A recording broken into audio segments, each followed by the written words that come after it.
Okay, so next talk is by Vitor Pinto e Silva from University of Newcastle, and he'll be talking about elementary groups with higher ranks. Thank you for the introduction, Mikhail. So just to, this is my PhD work, and this is a work I want to see if I can publish. Maybe at least have a preprint until the end of the year on archive. It's a work I'm doing with at my PhD with George, Stefan, and Colin. So just first of all, giving a outline of what we will talk about. First of all, I will give some notion of why study topological groups, even though I think everyone here understands that they are important for the general theory, but I will give some short idea. Then I will introduce the main concepts for what elementary groups are, what they mean on our theory. For the ones who knows the construction and what they are is similar to elementary unmeanable groups on the countable groups case. And then I will present some of the main results that I will have on the paper. And yeah, that will be it. So let's begin with our introduction. So topological groups, like, I don't think I need to explain in general why they are useful, but at least one important property that locally compact groups have. So locally compact is quite a natural property to have. So the thing is not chaotic, like it's locally small, right? It's just you always have neighborhoods with compact sets inside of it. Locally, given a locally compact group, you can always get its connected component, GO, which will be the maximal connected subgroup of it, which is always normal. Then you will have this short exact sequence, right? So any locally compact group has the normal subgroup that is connected, a maximal normal subgroup that is connected, and it has the quotient that will be totally disconnected. So in some way, to understand the general theory of locally compact groups, it's necessary to understand both sides, like the connected case and the totally disconnected case. And in my case, in the case of many people from the same group that I am here in Newcastle, we are focusing on understanding the totally disconnected case. And the elementary groups, they kind of come in handy to understand the general structure theory of these groups on the case it's second countable. So for us, we will have also, we don't have complex topologies that we have arbitrary nets. We only will work with sequences and countable things, like we have some nice second countable structure to the groups. So now let's first go to the formal definition of what elementary groups are. So the class of elementary groups is the smallest class we use cursively as the letter to represent it, of totally disconnected locally compact second countable groups, such that you have all second countable profinite groups and countable discrete groups, which are, they're common examples of TDLC groups when you hear about them. So periodics, any countable group, you just give the discrete topology and then that's it. We have that this class is closed under extension, group extensions. So if you have a group H such that the normal subgroup is elementary, such that it has a normal subgroup that is elementary, and the quotient under that normal subgroup is elementary, then your group is elementary. So if you have a short exact, if you write it down as a short exact sequence, you are saying if the things on the side are elementary, then the thing on the middle is also elementary. And the last property, if you have a totally disconnected locally compact second countable group, that is the union of countably many open subgroups. So these open subgroups are one contained in the other. And if all of them are elementary, then your group itself is elementary. So the property of asking these all to be open and containing one another is just a way to still preserve the locally compactness. Like if you don't ask them to be open, you can lose locally compact really easily. So we can say that the class is closed under countable unions. And for like elementary abinables, like it will be quite similar to construction. You begin with finite and abelians, and you just take these two operations. So I will talk later about why these groups are useful. First, now I will try to give a notion of what is the main thing that I'm looking at, which is a rank related to these groups. So for these groups, you can always attach, give a elementary rank, which will be a countable ordinal, which will tell you about the complexity of the group in some way. So to define this rank, first I need to define what the discrete residue of a totally disconnected locally compact second countable group is, which is just the intersection of all open normal subgroups of G. So this is always a closed subgroup. It's always normal because it's the intersection of normals. And this group will kind of tell you how far you are from being discrete in some way. So for example, you can see that if your group is discrete, then the discrete residue will be just one, because the trivial group will be open by the discrete topology, and it's always normal. So the discrete residue will be one. And if you have a simple group, it will be on the opposite spectrum of things. Like the discrete residue will end up in the, if you have a simple group that is not discrete, then the discrete residue will be the entire group. So you are kind of far from being discrete in some way. And after defining the discrete residue, we can kind of define the elementary rank as an iteration of a process. So if you have an elementary group, you can define the elementary rank as a function from the class of elementary groups to any countable ordinal. I won't go deep on what ordinals are, but in the following way. So the trivial group will always have rank 1. If G is a compactly generated, totally disconnected, locally compact second countable group, then the rank of G is one more than the rank of the residue of your group. And given a group that it's not compactly generated, you can still write it down as a countable union of open compactly generated subgroups of it. So the rank of your group will be just the supremum of the rank of the residuals of all these open subgroups plus 1. So this plus 1 is just a way to, we don't want to have limit ordinals, like we are trying to avoid them. So we always have a plus 1 to kind of go one step after. And like these subgroups, they will always exist because you have a second countable locally compact group. Like it's a nice property that PDLC-SC groups will have, the existence of this increasing collection of OIs. So as you can see here, you can already see how the rank can measure the complexity, right? You are just saying how many steps can you take to kind of make your group discrete. So it really measures the complexity of your elementary groups. But now that we have the notion of the rank and the notion of elementary groups, let's try to talk a little bit about why are they useful. So elementary groups, they play an important role in the general theory of totally disconnected locally compact second countable groups. One of the main results that we have is if you have any PDLC-SC group, there is always a maximal normal subgroup that is elementary, and there is always a maximal quotient that is elementary. You always have the discrete residue and this discrete radical. So elementary groups will always be inside of PDLC-SC groups in a nice way, let's say this way. And we study the rank because, as I said before, the rank, it gives a way to measure how complex your elementary groups are. But what else can the rank say? So here, as you can see, the elementary rank, it's defined to be a countable ordinal, right? But one of the questions that it's still open about it is knowing what is the upper bound here, like the least upper bound. Is it omega-1 or does it stop at a countable ordinal? And this is one of the main questions that I'm trying to answer.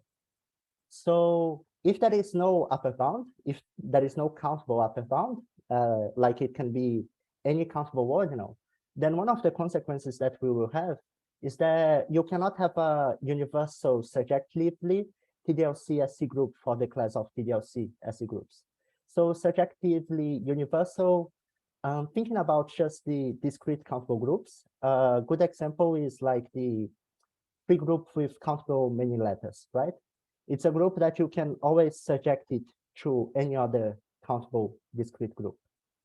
And on TDLC SC groups, it's not known if such a group exists. And if you have that the elementary rank is unbounded by countable ordinals, it's not possible to have it because even on inside the elementary groups, you wouldn't be able to create such a thing. And another interesting thing to try to look at the elementary rank is we also want to know like when is a group elementary or when is it not, right? So the problem of answering what the least upper bound for the elementary rank is also relates to how hard it's to tell if a group, a TDLC group, is elementary or not. This is related to, for the ones who know a bit more of discrete set theory, it's not something I know that much, but it's related to the Efros-Borel algebra on the symmetric group on the natural numbers.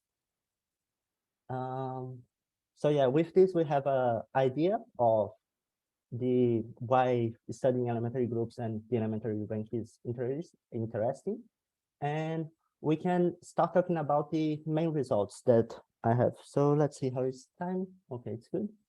So first of all, I will define like the main results that I have are focused on building groups that have rank omega n plus 2 for n any natural number. So to build these groups, I need to define some construction of TDLC SC groups that I can make the rank increase as much as I want. So for this construction, let's first define what a permutation TDLC group will be. So if you have a TDLC SC group acting on X, a countable set, so because it's second countable, you want X to be a countable set, with compact open stabilizers. So the stabilizer of any point will be just a compact open subgroup. Like because it's TDLC SC, we have a bunch of those compact open subgroups. And let U be any open compact subgroup of G.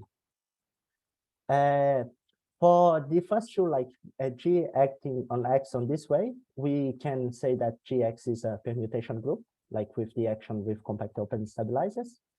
And the idea is that having this fixed U open compact subgroup of G, we can define a subgroup of the automorphism of the regular tree with countable many vertices. That will be our group. But one thing that some people might already see a problem is this group on the right, it's far from being locally compact. So we kind of need to manage this group on the left in a way that it still preserves the locally compact property. So that's how the U kind of comes into play. Like you want to use the U to kind of force your group to still be locally compact. So even though the group on the left will be a subgroup of the group on the right, it's not like it has the subspace topology. We want to build a different topology to have nice properties, and also it still stay as an elementary group in the case that G is also elementary. So what is the main idea of this group? Here I have an example, not the entire tree, obviously, but some part of the tree. And the idea is that you will color the tree using X in such a way for each vertex. The problem here, I'm not giving a notion of the direction yet, but you will give some direction to the tree will be pointing to an end. So here I have that the end will be just this straight line here, right? And on this end, everything has the same color. Like all the edges have the same, they are represented by the same element in X. And given a vertex here, if I just look at the things that are right next to the vertex, I always have a bijection with X as well. So you have a bunch of copies of X when you are coloring this tree.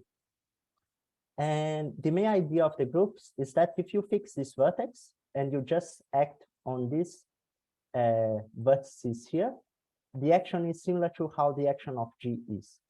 So there are more things as well, but I don't want to go too deep in the construction of the group here. But yeah, you are kind of acting as in G on all the insides of vertices. You still also allow movements centered on the middle ray. So I have an action similar to the integers that just push all things one to the right. So I can just move all the vertices together one to the right and all edges with it. And you have the group that I call EXQ. And what are the results that we can get using this group? The first one is that if you have a GX, a compactly generated non-trivial transitive elementary permutation group, so elementary, we're just saying that G is not just a TDLC SC permutation group. G is also elementary in this case. If you have a subgroup of U such that an open compact subgroup of U, so when I make the notation of cursive UG, I mean the set of all compact open subgroups of G. If I have a compact open subgroup of G such that the normal closure of the subgroup will be the G, so the minimal normal subgroup containing U will be G, then the range of EXGU will be omega beta plus 1, where beta is the leading exponent in the Cantor normal form of TG. So in some way, I'm saying that I can always increase the leading exponent by 1 using this theorem. But this theorem, it still has the problem that I have this condition here. So it's not that easy to iterate it. And one of the next steps on the paper will be kind of trying to get conditions that are sufficient to be able to iterate this construction over and over again, which brings us to the second result. If you have G, a compactly generated topologically perfect elementary group with elementary rank 2, and it actually I think here it can be any finite ordinal. Oh no, for this result it needs to be true. And you have U, a compact open subgroup of G, such that the normal closure of U is G, normal closure in relation to U. If you have X, a countable such that G X on X as a transitive group, then for any in the natural numbers, you can create a topologically perfect compactly generated elementary group FNG, and you can get a countable set Xn such that the rank of FNG is omega n plus 2. You have a compact open subgroup UNG of FNG such that the normal closure of UNG is FNG. And FNG Xn is a transitive TDLC SC group. So here I'm just saying that if I have a group satisfying these properties, I can kind of create a family of groups from the EXGU that can make I can iterate the construction over and over again, right?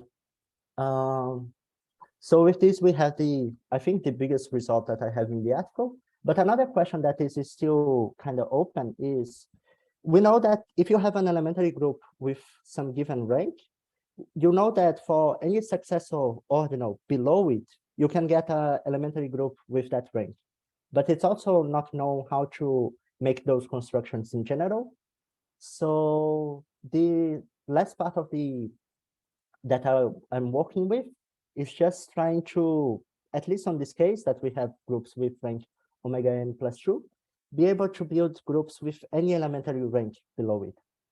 And this brings us to the next result. So let's see the compactly generated topologically. So here I'm just getting the same conditions that I had initially for the last result, theorem B. You can create FNG as in theorem B. And given any H elementary group, then if you get the Rift product of an FNG UN with H, you will get that the rank of this Rift product is just this sum here. So in some way, like F and G, they have some nice properties that you can use them just to add on the elementary rank of a group. And then with this, you can kind of make, you can use them to build any group with elementary rank below omega 2, omega plus 1. And that is it, what I have to talk for today. I think I still have a reasonable amount of time, so it's question time, I guess. Yeah, so thank you for the talk, JV. We have at least 5 or 6 minutes for questions, so anybody having a question, don't be shy. Well, people are being shy, but I have a question nonetheless. So I'm just wondering, so in the case of compactly generated groups, they have a Cayley-Abels graph, right? So I was wondering, is there some sort of combinatorial interpretation, or is there some correspondence between the elementary rank of the group and some properties of the Cayley-Abels graph in some way? I actually, this is something that I don't know. I would guess that maybe it has, because elementary groups relate a lot to chief factors. And when I was reading about it, I know the maximal chain that you can get on chief factors kind of relates to the Cayley-Abels graph, like the minimum degree that you can have on the Cayley-Abels graph. So I would guess that yes, but in these groups, the problem, I don't know how the Cayley-Abels graph in this will look like. So I have no idea. Yeah. Fair enough. I mean, Cayley-Abels graph, of course, is not defined uniquely, but it's quasi-isomorphism type case. So it would have to be some sort of quasi-isomorphism invariant. Yeah. But that's one thing that I don't know. A question that I still have is if the Cayley-Abels graph can also maybe give a limiting factor to the rank. Maybe if you have degree something, then the rank can be at most something. But I think it's expected that the rank can be any countable ordinal, so that wouldn't make sense. There might be no connection in that case. Okay. Could you go back to where you talked about the group you don't denote by like E bracket GX or something? Yeah, just there. Yes.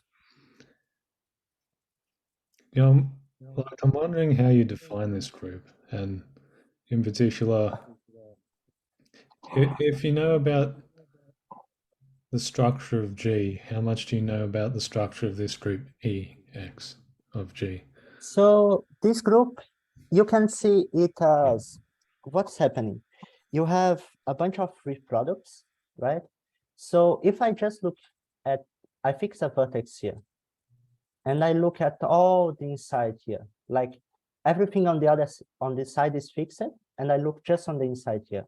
So G is a permutation group acting on X. Okay. Yep. So you can see the action of the group here will be similar to the action of G. The action on the group here, no, here actually. No, wait. Stop. Let me just draw better. So you kind of have a countable union of iterations of Rift product, because on here, it acts like G. On here, it acts like the Rift product of G with itself and in relation to this U, and so on. So like this, when you fix a vertex, this inside is just like you have a countable union of iterations of Rift product. So that's how, for example, you get the rank. In this case, let's go for the next result. That's how you get the rank omega beta plus 1, because you have a bunch of free products going over again. but it's still not compactly generated. So that's why you kind of add this middle thing here that is just like a shift to the left or right. So kind of with the Rift products and this shift, you can generate all the elements of your group. And this shift will kind of force it to be compactly generated, which make it go omega beta plus 1 plus 2 on the side. But yeah, I hope that this kind of gives an idea. You just have a bunch of Rift products and also an extra shift in the middle to move these Rift products around. And this group's elementary. Yes, because Rift products will always be elementary, and you have the group that fix or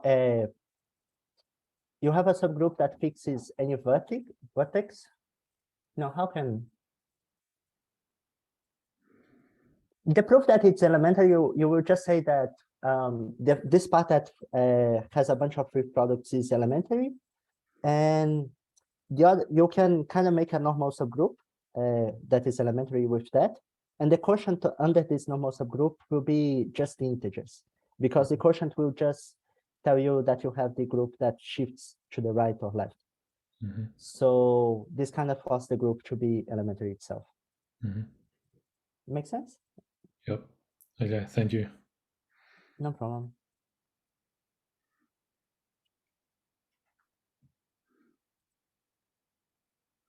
Okay, do we have any other questions for JV? Well, I guess another question I could ask is, well, so you found these groups of these elementary groups of arbitrarily large rank in the automorphism group of this countably infinite tree that has degrees countably infinite. I'm wondering if you can construct elementary groups that don't act on a tree but have countably infinite rank. Not have arbitrarily large rank, sorry. That's one of the things. I want to see if I can make the preprints of the first two things that I worked with, like the matrices as well. But the next thing that I want to work with is something called pre-Rift structure, which this construction kind of uses it indirectly. So pre-Rift structure is just a way to iterate a bunch of Rift products and then make the group, at least on the case for elementary amenables, you kind of force a group to still be finitely generated, right? So in our case, we would want to still have compactly generated. So there is an article by Colin Blick that he can get elementary amenable groups with rank up to omega to omega to omega, a bunch of omegas in a tower, plus 1. Mm-hmm. And I kind of want to adapt that construction to our elementary TDL-CSC groups. I think in the end, maybe you can still see as an action on a tree, because yeah, like we can always see TDL-CSC groups acting on a tree. Mm-hmm. But in that case, I might work in a more indirect way. Like, I don't know if I will go through the direct construction of embedding into the tree subgroup. Mm-hmm. But that would be the idea, kind of. Mm-hmm. And like I said, this construction already uses that idea, but it kind of put it on the construction of the tree already. Mm-hmm. But you already have this.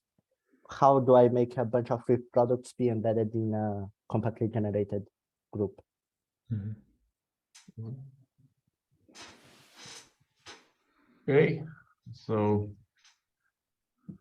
if there are no further questions, let's thank JV one more time.